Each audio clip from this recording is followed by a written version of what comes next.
What's good, YouTube? It's your boy Durkee Chan. I got another shoe comparison video today.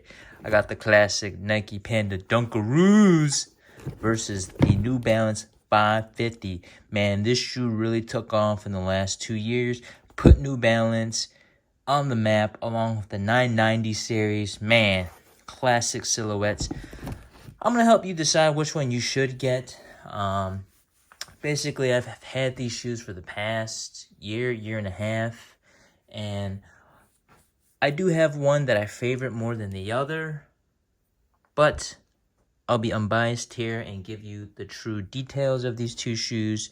So let's get into it. Let's start with the price. The Panda Dunks, they have been releasing these a lot more frequently. They're going to run you about $110 if you get them retail. Resale will run you about $170 to $180 depending on which site you use. Now for that price, you're paying for the shoe and a markup for hype.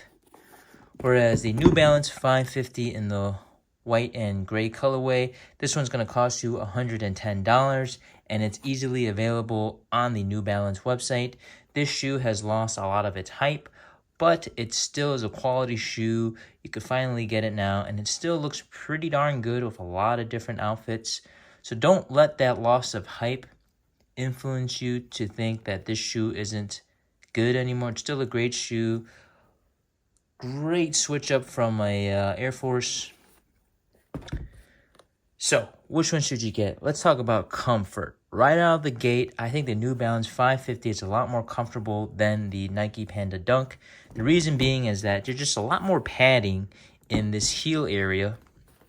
A lot more padding in the actual sole of this. Like the thickness of this insole, of this New Balance insole, is kind of like double this Nike insole. With all-day comfort, walking-wise, New Balance 550 definitely beats the Panda Dunk in terms of comfortability. But here's the kicker. When wearing these shoes, the 550 took a bit more time to break in for me because this leather upper is a bit tougher than the leather upper of the Nike Dunk. Especially this part of the 550 really dug into my toe the first 5 times I wore it. Whereas the Nike Dunk, no issues whatsoever. I threw it on and I was good to go. Didn't have any problems with the heel. Didn't have any problems of the shoe digging into my leg. None whatsoever. Whereas this New Balance, a bit of tightness around this crease area. But other than that, great padded tongue and collar right here. So that's just me being nitpicky.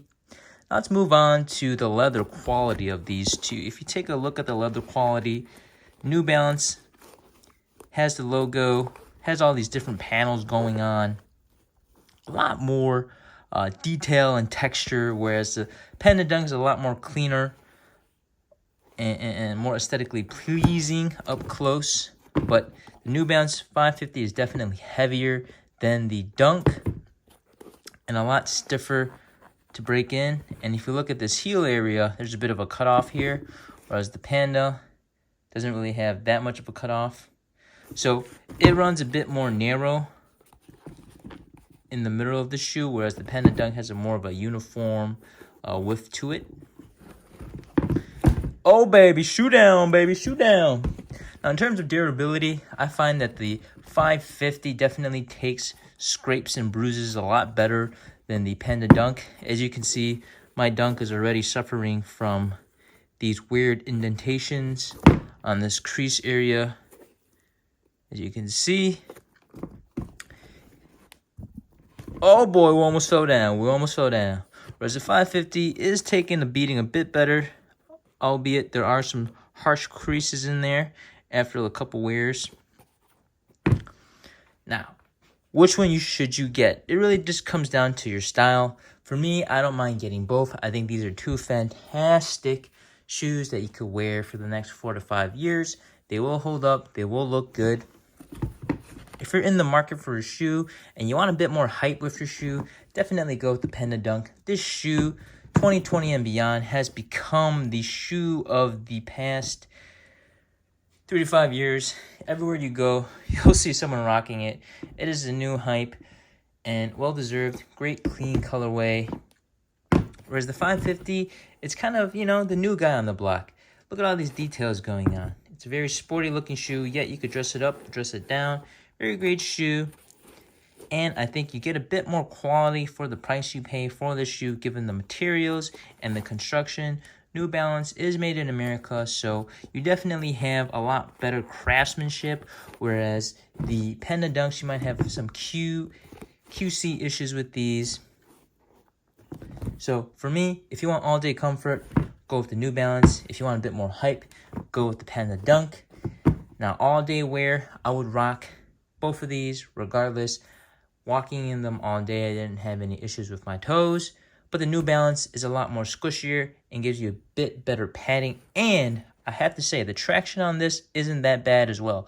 I wore this in the rain, and I didn't slip as much as I wore the Panda Dunk in the rain. So let's just go over some details. Both of them have this Nike on the back, logo on the side. But man, this New Balance just has a lot more details going on with the midsole and whatnot. Whereas the Nike Dunk is a lot cleaner. Bam.